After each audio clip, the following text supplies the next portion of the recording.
Being able to leave your house and walk to an ice cream shop and then go to the park that's just down the street, 5 minutes away. Those are all great things. And how do we make sure that there's a Snookies in every neighborhood? That's the tagline. It's hard to pinpoint what I love about Des Moines. And I couldn't do it until I listened and spoke with this next guest. The city of Des Moines seems to be working in all spaces, in all neighborhoods, when in reality, that isn't exactly true. But they're doing and putting their fingerprint on different things through this program called Invest DSM. So in today's video, we're going to have on Christopher Civitate, and he is going to explain to us where and what Invest DSM is doing, why it is important to Des Moines. We articulate through these programs and through what Christopher is talking about of what is going on in the city of Des Moines. One thing that's really tough to pinpoint when you look at a city is, why is it doing well? Is the city putting money into it? Is it a nonprofit? Is some rich guy in the ivory tower? Is he, dumping money into the program? What exactly is going on, and what are they doing? And in this video, Invest DSM, Christopher really goes through that, and it's a fantastic listen. I'm going to re-listen to it, and I highly recommend anyone that is looking to buy, sell, or invest in Des Moines, listen to this program. Even if you're not going to use their grant money or their programs, listen to it. It gives you an idea what the vibe in Des Moines is feeling like.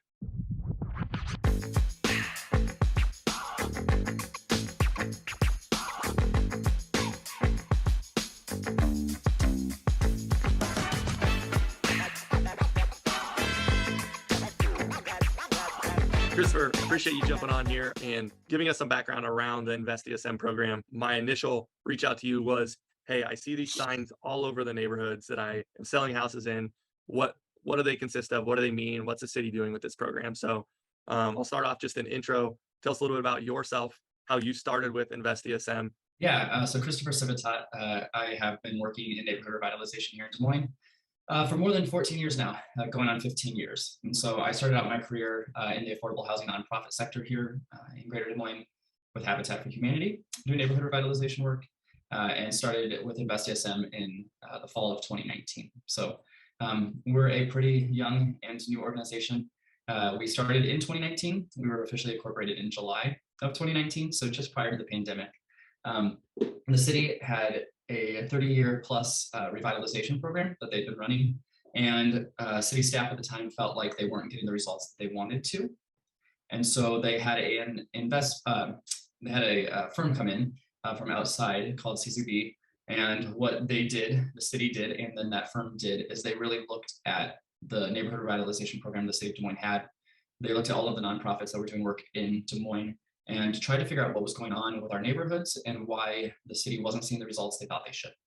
After 30 plus years of doing their program, they thought that they should be further down the road than they were, and really just needed to do a reality check: what was right, what was wrong, and where did things need to change in order to really improve our neighborhoods. The city had taken decades to invest in downtown with a lot of successes, a lot of great wins, and some big turnarounds, and hadn't spent enough of their time focusing on neighborhoods. That's kind of what it boils down to.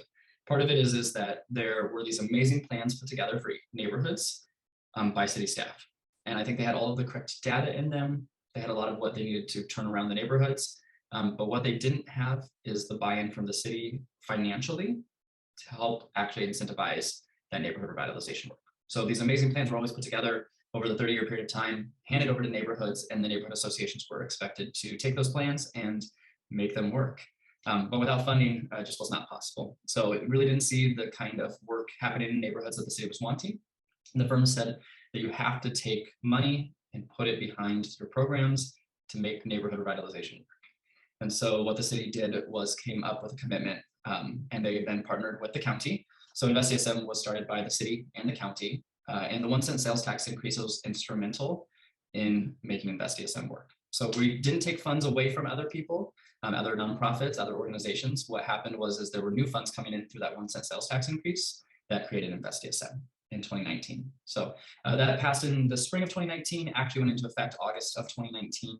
Invest DSM was created there shortly after. So I was one of the first employees in November of 2019 to really start creating programs. At that time, there were no programs at all. And so we said, where do we start first?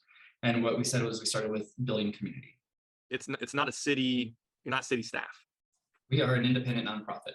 So Amber Lynch, who's the executive director, was a city planner for 10 years here in Des Moines, and she started as the executive director. And so I'm the neighborhood development manager. Okay, and funding comes from the city, county, anything else? Roughly. At the moment, it's the city and the county. We have had a couple special grants that have popped in. So we did a lighting project in Dogtown that was sponsored through Wells Fargo. So we've done a couple other small things. We do have some other funders starting to come to the table. Really, we wanted to prove our program before going after private funding. And we're kind of at that phase where we've proved that it works. And I think one of the biggest things is when the firm came to Des Moines, CZB, when they came here, they said that Des Moines' issue was more than a $900 or $900 million issue. And so when we look at what is needed to revitalize our neighborhoods, it was more than $900 million.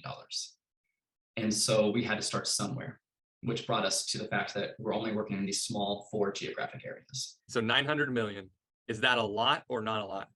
I mean, it's more than our budget is on a yearly basis here in Des Moines. So yeah, I was assuming that, but for perspective, I was like, I think that's a big number. Okay. Yeah, I mean, and that was prior to the pandemic. So if you add 20-30% to that number, we're over $1 billion needed in investment in our neighborhoods in order to really see them truly healthy, thriving, and vibrant, which is what we're aiming for. Is that report public? Yeah, yes. But when you look at our website and you go to where we work on our website, we have 4 neighborhoods that we work in. So it's Columbus Park, Highland Park, Oak Park, Franklin neighborhood, and the Drake neighborhood.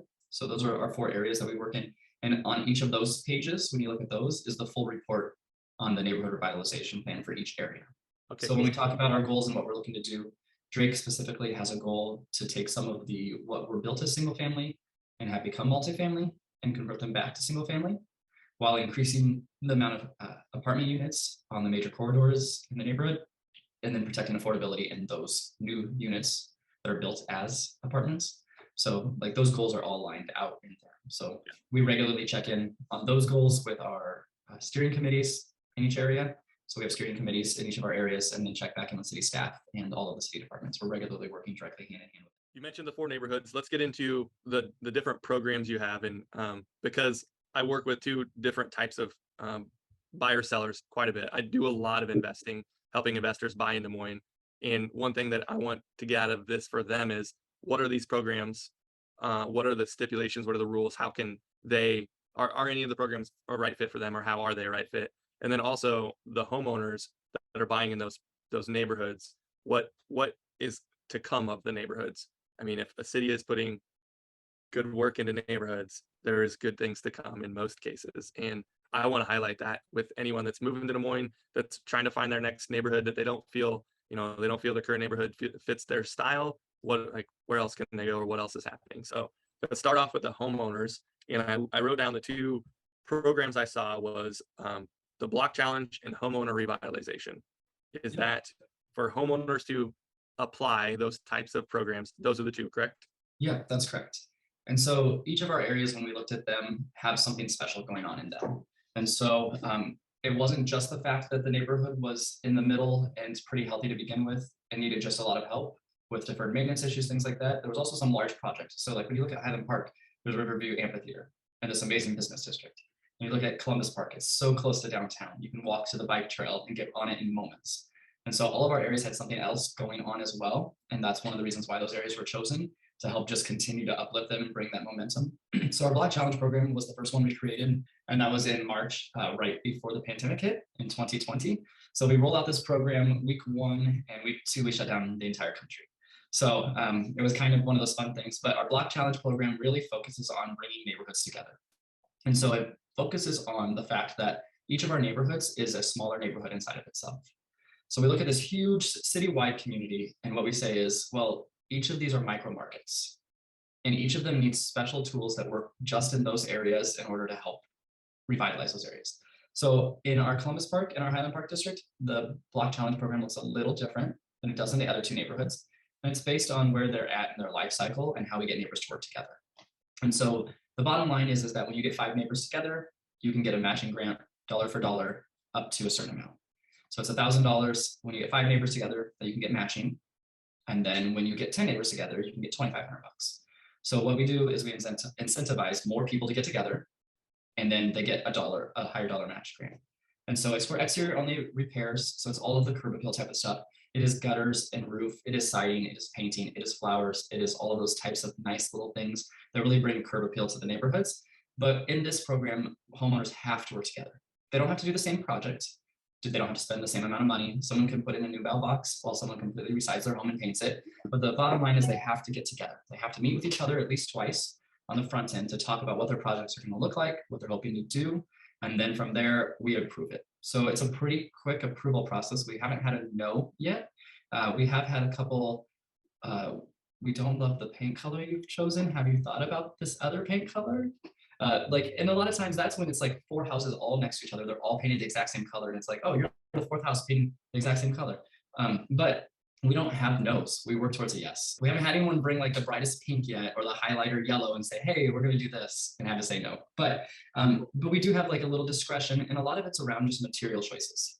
You're using X material. Have you thought about this? It will last another 10 years. Yeah.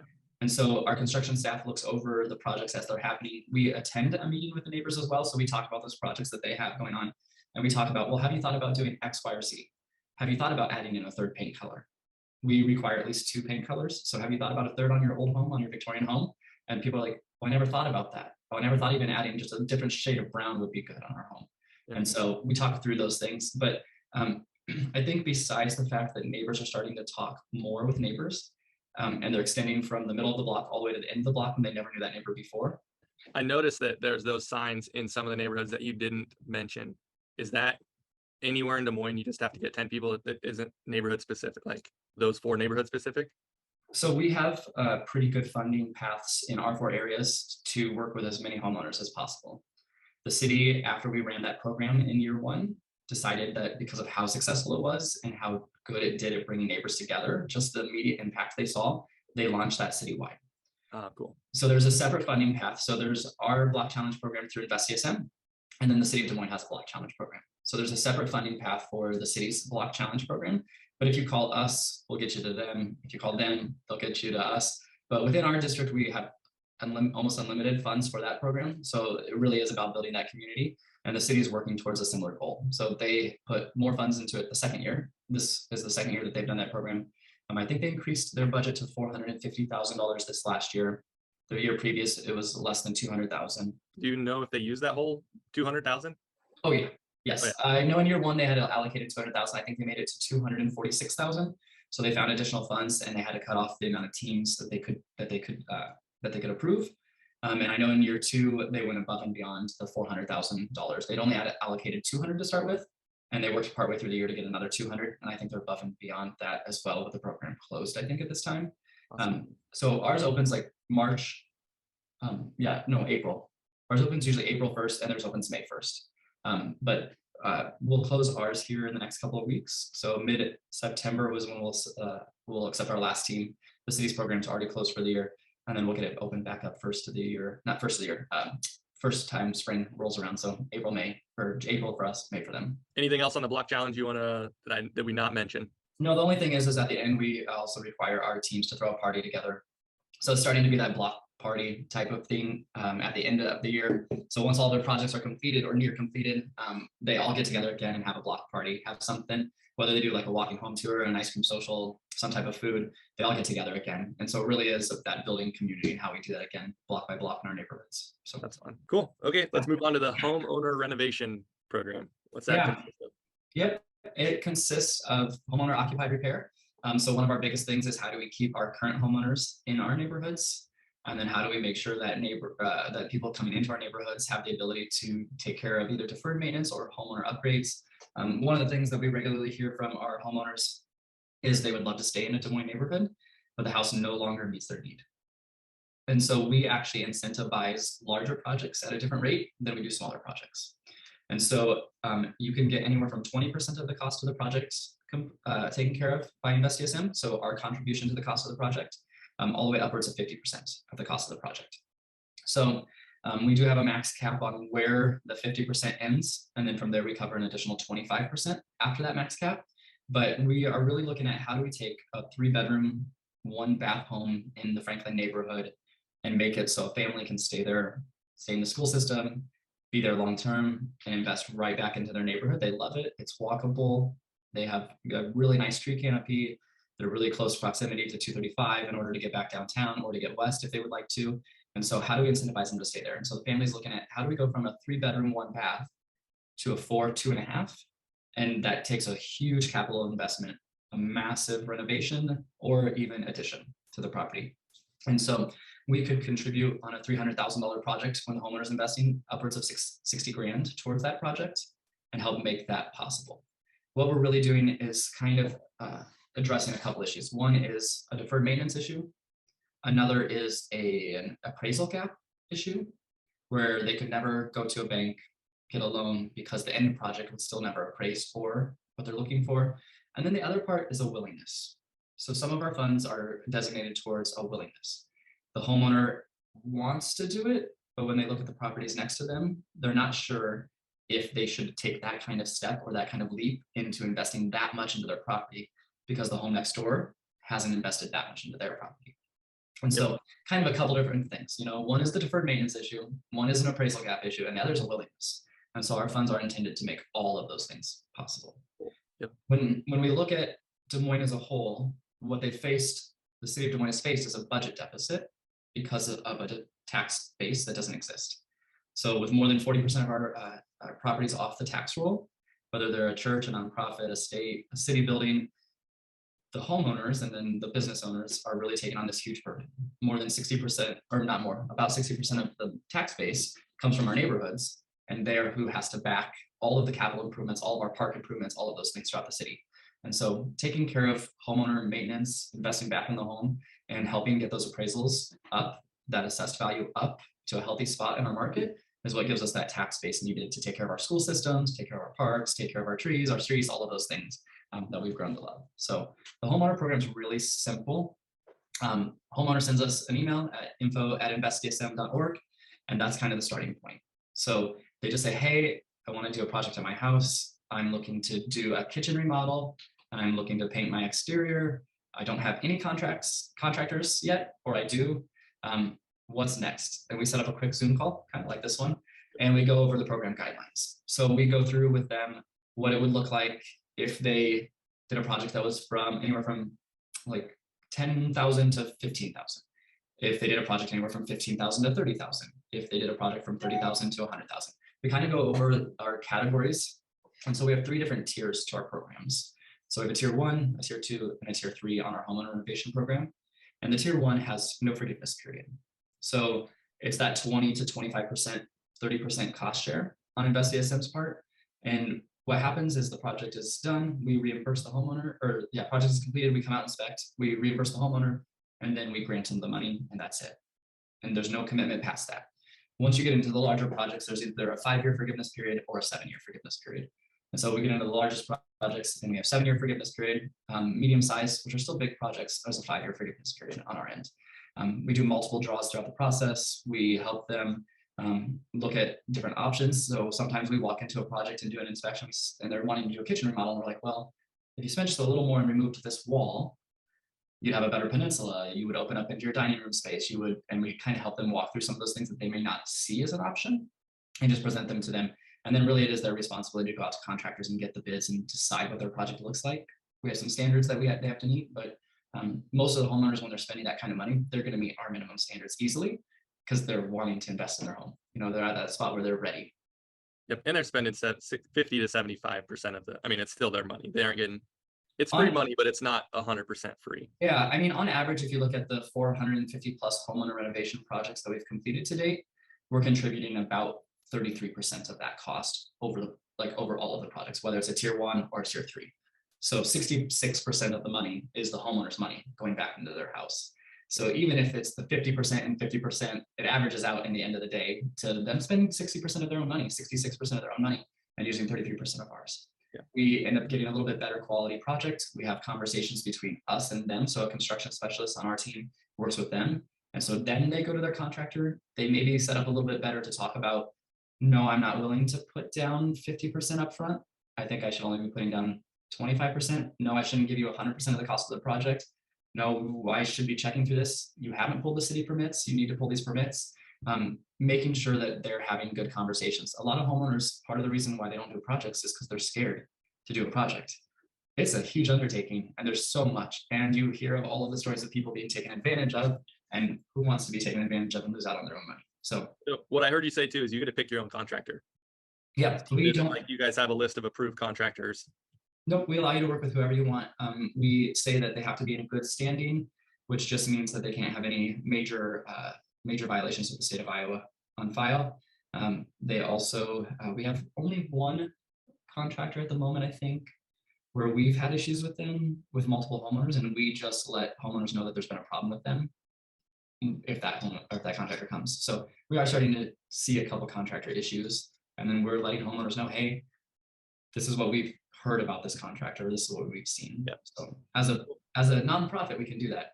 If this was in the city's hands, they would not be able to do that. So yes, that's good. I do the same thing. I have a couple contractors that I'm like, here's the deal. They advertise a lot, but this is my experience, or these are my clients' experience. So anything else on the homeowners, any other programs, any other things to mention? There's no income verification at all. The verification is only on funds available for the homeowner renovation program. So we have to make sure you do have the funds for the project. But Did that come from cash or even HELOC? Could you use HELOC for that? Cash, HELOC, yep. It could be your grandfather's money or your mother's money. So my mom has helped me finance a project before at 0%, so it can be family money too. No, I mean, the bottom line is reach out to us. There's no income verification or income qualification specifically. You have to just be within the boundaries. And if you are a family who needs help financially on a project, it may not be us. We are working with other nonprofits as well to try to get you to the right location and trying to work with them on programs as well to help lower income families. So we want to keep our families in our neighborhoods that are there. We want to help them live healthy in those neighborhoods as well. So if it's not our program, hopefully we can get you to the right place in our community. Have you experienced anyone moving to the area and buying a more rundown property that needs some work, and they say, before closing, we want to get approval? Or what's that? Is there anything to worry about if you're buying a property wondering, am I going to get funding for this project? No, there shouldn't be any concern at the moment. We have been funded. Our funding commitment has been really strong from the city of Des Moines and Polk County both. And we have not had to say no or move money around like to make a project work. We have the funds there for it. So we spend the money every year really well, but we have had the funds. It might be you need to wait till January 1st rolls around at the middle of December or something, but no, we've always got to the yes. So that's awesome. That's one thing that I want to point out of this is because you've said it multiple times here, you try to find a way to the yes. It isn't, we want to deny people when they come to us. We really want, if you follow these guidelines, follow these rules, which doesn't sound like to be too strict or it's really just good business practice of hiring a contractor. Like you want to get to a yes. So that's awesome. Yeah, I mean, I want the opportunity to work with all of my neighbors. And the only way that I can do that, so I live in an American Foursquare here in Des Moines, just in Capitol Park, and my neighborhood doesn't have access to the funds at this point. I want to work with my neighbors one day. And the only way I can do that is with a lot of great projects in the rest of our city as our boundaries expand, and then as we add in new neighborhoods. So getting to the yes is kind of a big thing for us. So. Is our new neighborhoods on the horizon? Like, is it in the works? You can't share, I know, blah, blah, blah. But I mean, I think I can publicly share. It's been talked about at our board meeting more than once now, and that is available to the public. We are expanding our current Franklin and Drake boundaries. We are going to be expanding them come the first of the year. So we are working through, that's the plan at the moment, at least. We are working on what it looks like to expand those boundaries in 2023. We already expanded the Columbus Park and the Highland Park Oak Park boundaries in 2022. So that happened in 2022. 2023, the Franklin and the Drake boundaries should expand. And in 2024, there should be new neighborhoods on the horizon. So we are working on property condition surveys citywide at the moment. And that was the starting point for the work that's being done today.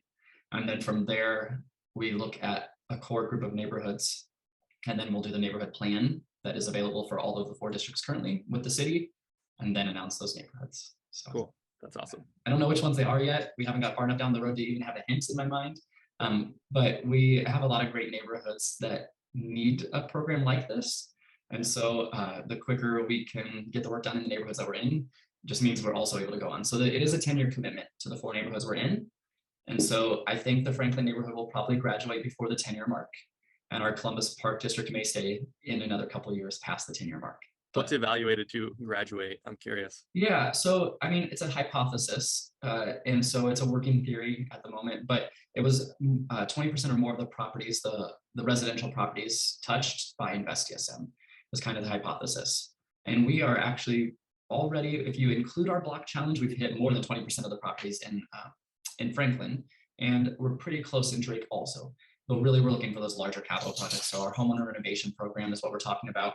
And we're going to be close at probably year 5 and 6 to hitting that mark. Really, it's whether or not the private market will take care of what we came in to do on the front end or not. Is there one source where it shows all the murals of Des Moines? The Greater Des Moines Art Foundation has a map, but that's only ones they have helped fund. I'm doing a YouTube video on that, because there's driving around and I'm like, I didn't know that was there. That's so cool. And then I see another one and I'm like, there needs to be something highlighting all of these. You need to put out whatever push notification you send, because the one at XVK that's going up right now, it's being worked on this week. It's been being worked on the last couple of weeks. It's really cool. But there's a new one at Lefty's live music event space there. There's the ones on several Drake buildings there. We've done several in the last couple of weeks. So there's a huge change every day there. Yeah, that's way fun. Okay. But we work directly with either the business owner or the building owner. There's up to $50,000 available to help with projects. It's really to get the building back up to a code compliant state, help with grease traps, help with electrical, help with those major things. So we just want to have healthy commercial corridors, and how do we expand off of them in our neighborhoods? The East Village is great, downtown is great, but having a walkable ice cream shop up in Highland Park is even greater. Being able to leave your house and walk to an ice cream shop and then go to the park that's just down the street 5 minutes away. Those are all great things. And how do we make sure that there's a Snookies in every neighborhood? That's tagline. Is there anything else that we haven't talked about? Any programs I missed? Anything on the horizon that you want to share? No, I mean, I think the big thing that you touched on accidentally is the fact that we actually are doing some of our own renovation work. So we have general contractors who are doing work for us in the market also. When you look at the corner of Cottage Grove and 31st, there's 4 homes there. One's a new construction house. One was moved onto a new foundation off of Brattle World Drive. And then the other 2 are just complete renovations. Invest DSM is doing rehab work as well. And what we're taking on is what usually the market will not touch. We can never get a single family. If I could get a single family developer to go in and touch these projects by themselves, I would have done that instead. What we're usually taking on are projects that no one would touch. Sometimes we are taking on a smaller project where we're doing a larger addition on it. So we have a couple in Highland Park that are smaller ranches where we're putting on a 3rd bedroom and main bathroom. So we are doing some of those smaller projects as well, but we have a ton of properties where we are just bringing them to market or just starting renovation projects. Those come to us in multiple ways. Sometimes a realtor brings them to us. Sometimes a host seller brings them to us. Sometimes a person that owns a property says, hey, I walked another property that you guys completed, and I've always wanted that for my home in the neighborhood. I'm ready to retire. I'm moving to an assisted living place. I want you guys to do that to my house. So some of those properties have gotten to us just by people coming to us that own the property. What we're doing is a holistic approach to revitalizing neighborhoods. And that means working with all of the city entities, trying to work with other nonprofits, working directly with the neighborhood regularly, checking in with them, making sure that what we're doing is what they intended and what is healthiest for them and the rest of the neighborhood. So we're kind of all over the place when it comes to what it looks like to revitalize a neighborhood, which is one of the things we were missing for a long time. We'll wrap this up. I appreciate it. I do want to say I'm probably going to invite you to be kind of a guest special speaker at our monthly, second Tuesday of every month. We do an event for investors around Des Moines, and I have a lot of people to ask about Invest DSM. And so if you want that platform, and you don't have to do it, but I think it'd be really good to just educate and share, and we'll get that lined up. Christopher, thank you very much. Appreciate it. If anyone wants to get a hold of you or the program, website the best place, or is there any, you guys do Instagram or anything fancy like that? We're on Facebook and we are on Instagram, and I respond to all of the messages in both places. Info@investdsm.org. So info@investdsm.org is probably the best starting point. My last name's too hard to spell. So I will just let you get people to that link. But if you email that, it gets to one of our staff members, and then it gets to the correct place from there. Thanks everybody for listening. We really appreciate Christopher coming on and sharing his knowledge and expertise in this community development program. It'd be planning, city zoning. We really love that. I love it. In my core, I love the inner city of Des Moines, the history, the nostalgia. the walkability. It's, if I didn't live on an acreage in the country, as strange as it sounds, I would live in the core city part of Des Moines. It's just what feels really good to me. Now I'd have to find a bigger lot that would allow chickens and all that good stuff. But that's it's close to my heart. We'll just put it that way. So if you are someone that wants to find those properties, please reach out to me. Whether you're selling a property in those areas and you want to know how do we best advertise this to make sure it sells to someone that is going to do these programs, are going to make this home an even better place. Or if you're looking to buy and you want to know, hey, I'm going to renovate, how do I make sure I take advantage of the programs in order to renovate to the standard that I want? So what does that look like? If any of that interests you, please reach out below, my email, my phone number. I want to help you navigate this, figure that out, connect you with the right people. That's what I do. I enjoy it. Again, my name is Darson Grantham. I'm a real estate agent and investor here in Des Moines, Iowa. I help people buy, sell, and invest. Depends on your situation. I love consulting and strategizing for the individual person to figure out what is best for them. If any of that interests you, please reach out. Again, my name is Darson Grantham, an agent here in Des Moines, Iowa. Until next time, see ya.